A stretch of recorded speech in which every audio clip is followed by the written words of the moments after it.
Ya, drama penangkapan tersangka kekerasan seksual santriwati MSAT alias Beci berlangsung hingga 15 jam. Proses penangkapan yang alot itu seperti halnya perjalanan kasusnya yang berjalan lambat. Beci ditetapkan sebagai tersangka sejak 2020 silam, namun anak pemilik pondok pesantren Sidikiah Jombang itu baru berhasil ditangkap 2 tahun kemudian. Mengapa begitu sulit penanganan kasus kekerasan seksual yang melibatkan tokoh masyarakat dan bagaimana pengawasan selama ini dilakukan di lingkungan pesantren? Kami akan mengulasnya bersama Siti Aminatardi, Komisioner Komnas Perempuan, dan nanti akan bergabung bersama kita Marzuki Mustamar, Ketua PWNU Jawa Timur. Selamat malam Ibu Siti.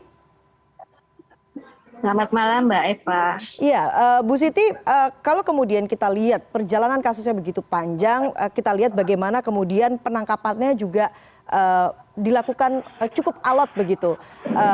Harus dilakukan secara persuasif dan juga ada perlawanan dari pihak keluarga maupun simpatisan berlangsung sampai 15 jam. Bagaimana kemudian Anda melihat sulitnya penanganan kasus kekerasan seksual yang melibatkan tokoh masyarakat atau tokoh agama seperti ini? Iya, kasus Jombang ini memang untuk proses sejak dilaporkan di 2019, kemudian menjadi P21 di Januari 2022. Ini prosesnya kurang lebih 2,5 tahun ya. Dan hambatan ini tidak lain, pertama karena memang pelaku tidak kooperatif untuk dilakukan pemeriksaan. Tidak kooperatifnya karena latar belakang sebagai anak kiai atau tokoh di Jombang, juga kekuatan atau selalu dihadapkan dengan hadangan massa ya. Itu pertama. Kemudian juga korban juga kan tidak terpusat lagi di Jombang tapi di beberapa kota. Dan kemudian proses pembuktian yang membutuhkan waktu, mengingat kasus kekerasan seksual itu kan ada di ruang-ruang yang tertutup, sehingga membutuhkan alat bukti yang sangat kuat untuk memastikan agar kasus ini tidak misalnya agar kasus ini berhasil dibawa ke penuntutan maupun disidangkan. Jadi sebenarnya hambatan terbesar di kasus ini adalah karena pelaku ini memiliki kuasa finansial maupun massa, sehingga apapun dilakukan termasuk dengan menggunakan narasi-narasi yang sebenarnya tidak relevan dengan kasusnya. Dan kemudian setiap kali ada upaya-upaya paksa yang dilakukan, aparat keamanan dan kami kepolisian memang dihadapkan dengan tanda kutip ya ancaman akan bentrok massa dan seterusnya.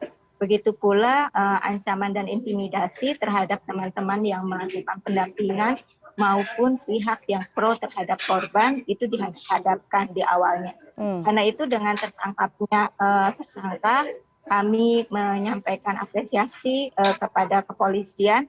Dan kami pikir ini belum selesai karena masih ada tingkatan penuntutan dan pengadilan untuk kasus ini. Iya, narasi yang kemudian tidak relevan sehingga polisi harus melakukan persuasi. Itu yang kemudian Anda melihatnya menjadi salah satu tantangan. Mengapa kemudian kasus ini berjalan cukup lambat begitu, bahkan penangkapannya cukup alot, Bu Siti? Betul. Oke. Anda mengatakan ada ancaman dan intimidasi. Apakah memang ini sesuatu yang umum kemudian dilakukan pada saat pendampingan terhadap korban kekerasan seksual yang kemudian menjadi dengan pelaku ataupun yang melakukannya adalah tokoh masyarakat ataupun juga tokoh agama begitu? Ancaman dan intimidasi terhadap korban atau pendamping sebenarnya tidak hanya terjadi di dalam kasus Jombang ini. Korban dan pendamping atau kami sebut dengan perempuan pembela HAM di dalam kasus-kasus kekerasan seksual itu mendapatkan ancaman baik intimidasi maupun kriminalisasi. Dalam kasus ini salah satu saksi itu mendapatkan ancaman, intimidasi, termasuk penganiayaan. Yang kemudian juga kasusnya ini telah disidik dan sudah disidangkan. Kemudian juga yang tak kalah penting, misalnya ancaman dan intimidasi itu juga diberikan kepada kawan-kawan yang menyatakan solidaritas. Misalnya melalui ini ya, komentar-komentar atau serangan-serangan siber di media sosial. Itu terjadi, dan sebenarnya hal ini tidak hanya di kasus Jombang. Perempuan pembela HAM, saksi dan korban kekerasan seksual itu rentan untuk mendapatkan intimidasi, ancaman maupun kriminalisasi. Nah, hal inilah yang kemudian kerap kali ketika itu terjadi, korban dan keluarga memilih cukup, kemudian menerima misalnya untuk tidak melanjutkan kasus ini. Jadi itu yang terjadi ketika korban sudah tidak mampu atau akhirnya proses yang berlarut-larut, ancaman, intimidasi yang menyebabkan korban dan keluarganya memilih untuk sungkan. Oke, intimidasi dan ancaman yang kemudian juga dirasakan oleh korban di kasus Jombang ini. Kita akan simak lagi bagaimana kemudian kesaksian korban, Bu Siti, berikut ini. Terus mereka bilang kalau saya itu penyebar fitnah, mengatakan bahwa apa yang saya tulis itu fitnah. Saya sampaikan, saya tidak menulis fitnah. Itu asli, nyata terjadi kepada saya. Mereka tetap memaksa, tetap menyatakan bahwa saya penyebar fitnah. Saya sampaikan, fitnah dari mana? Kalau memang itu fitnah dari mana? Itu real kejadian yang saya alami. Di situ sampai saya nangis. Saya juga bilang ke mereka, ke bapak-bapak itu, saya sampaikan ke mereka, bagaimana kalau kamu mempunyai anak perempuan, kamu mempunyai anak dan kamu mengalami hal yang sama seperti orang tua saya, anak kamu diperlakukan seperti itu, bagaimana perasaanmu sebagai orang tua? Apa yang kamu lakukan? Apa kamu menyuruh anakmu mau menulis surat pernyataan bahwa dia itu salah? Ya, kurang lebih seperti itu kemudian yang dialami korban di kasus Jombang ini, dan mungkin yang tadi seperti Bu Siti katakan bahwa hal-hal seperti ini yang kemudian akhirnya beberapa korban atau mungkin beberapa korban itu akhirnya memilih untuk tidak melanjutkan kasus ini. Dan menurut Anda apa yang kemudian bisa mendorong para korban yang kemudian sudah mengalami intimidasi untuk terus berjuang untuk mendapatkan keadilan? Iya, dalam kasus ini kita harus mengapresiasi keberanian korban yang kukuh ya untuk terus memperjuangkan keadilannya.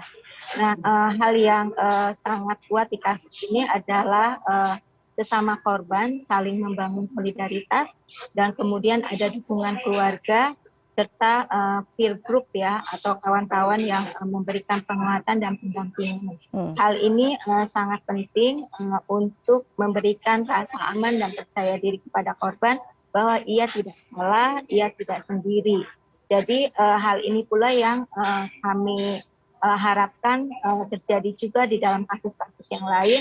Korban mendapatkan dukungan dari keluarga, mendapatkan dukungan dari teman sebayanya, dan sesama korban saling membangun solidaritas untuk menguatkan satu sama lain. Oke, dan memang seperti tadi Bu Siti katakan, ini bukan kasus satu-satunya. Dari catatan kami ada 3 kasus di pesantren di Jawa Timur dalam pemantauan Komnas Perempuan, tentunya ada di Jombang, Banyuwangi, Mojokerto. Nah, ini bagaimana sejauh ini jalannya penanganan kasus kekerasan seksual tersebut, Bu Siti?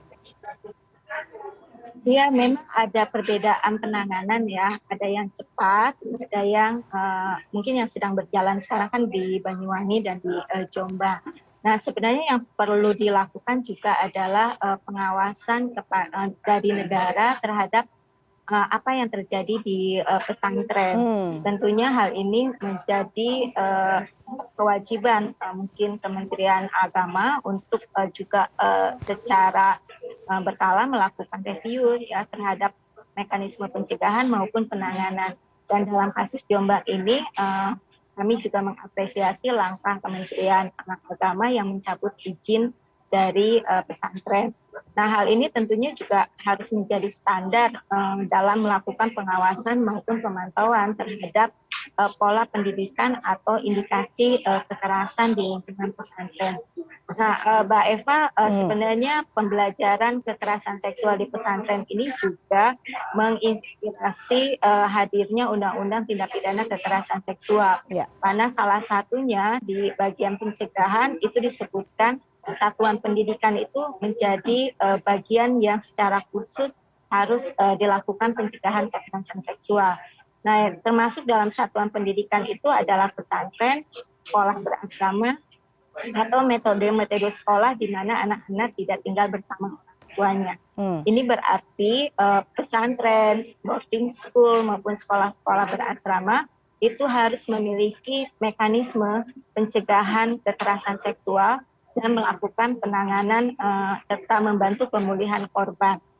Di sisi lain, negara sebagai regulator maupun pengawas harus memastikan bahwa ada SOP maupun pengawasan yang kontinu atau berkala ya terhadap pesantren-pesantren atau sekolah-sekolah yang berasrama. Oke, kalau dari kacamata Komnas Perempuan sendiri, apakah kemudian dengan cara memberikan sanksi, mencabut izin, kemudian tadi ada payung hukum Undang-Undang TPKS, apakah ini cukup efektif untuk melakukan pengawasan terutama di dalam lingkungan pesantren? Iya, efektif atau tidak kan belum dicoba ya, Mbak Eva, karena Undang-Undang Tindak Pidana Kekerasan Seksual sendiri ini baru diundangkan pada 9 Mei 2022. Dan kalau misalnya untuk persyaratan administrasi, saya pikir itu Kementerian Agama bisa ditanyakan, tapi menjadi sebuah preseden ketika dicabut izinnya ya dalam konteks administrasi. Ini secara tidak langsung memberikan sinyal bahwa pesantren, boarding school ataupun sekolah-sekolah asrama harus secara serius membangun ruang aman bagi anak didiknya, bagi santri-santrinya, sehingga mereka tidak kehilangan izin untuk menyelenggarakan pendidikan itu. Saya pikir ini hal yang saling mendukung ya untuk penanganan kekerasan seksual maupun pencegahan di lingkungan sekolah. Oke, tapi apakah kemudian ini akan memberikan efek jera? Apakah ini bisa menjamin bahwa kasus kekerasan seksual ini tidak akan kembali terjadi lagi di pesantren kalau begitu, Bu Siti? Kalau tidak menjamin, mungkin kita tidak bisa mengatakan adanya undang-undang, adanya regulasi, adanya pengawasan akan menghapuskan 100%. Namun dengan adanya berbagai kebijakan maupun regulasi pengawasan, orang tua maupun siswa ini memiliki perangkat atau mekanisme kalau terjadi apa yang harus dilakukan dan sekolah lebih bertanggung jawab atau penyelenggara pendidikan lebih bertanggung jawab untuk membangun ruang yang aman. Di sisi lain memang yang perlu dilihat adalah kurikulum pendidikan di pesantren itu sendiri. Bagaimana melakukan pencegahan dan bagaimana juga memberikan pendidikan kesehatan reproduksi atau pendidikan seks kepada santri maupun santriwatinya. Sehingga ketika atas nama misalnya otoritas guru, otoritas kiai, otoritas ustadz, kemudian meminta santriwati misalnya memijat, kemudian terjadi pencabulan, maka santriwati bisa mengatakan tidak karena itu tidak sesuai dengan nilai-nilai agama. Jadi diajarkan juga kepada santriwati mana yang boleh dituruti dan tidak dituruti dari guru, dari ustadz maupun dari kiainya. Oke, terakhir kalau begitu Bu Siti, saat ini MSAT sudah ditangkap, sudah ditahan, proses selanjutnya adalah proses pengadilan. Apa yang kemudian publik harapkan dari perjalanan kasus ini? Tentu Komnas Perempuan sendiri mengharapkan pemeriksaan atau persidangan ini dilakukan di Pengadilan Negeri Surabaya, tidak di Jombang, untuk memberikan rasa aman kepada saksi dan korban, juga memastikan pemeriksaan itu berjalan dengan baik gitu ya. Kemudian juga kedua, kami mengharapkan jaksa menuntut tersangka dengan pasal 285 dan pasal 294 KUHP dan memasukkan hak restitusi untuk korban.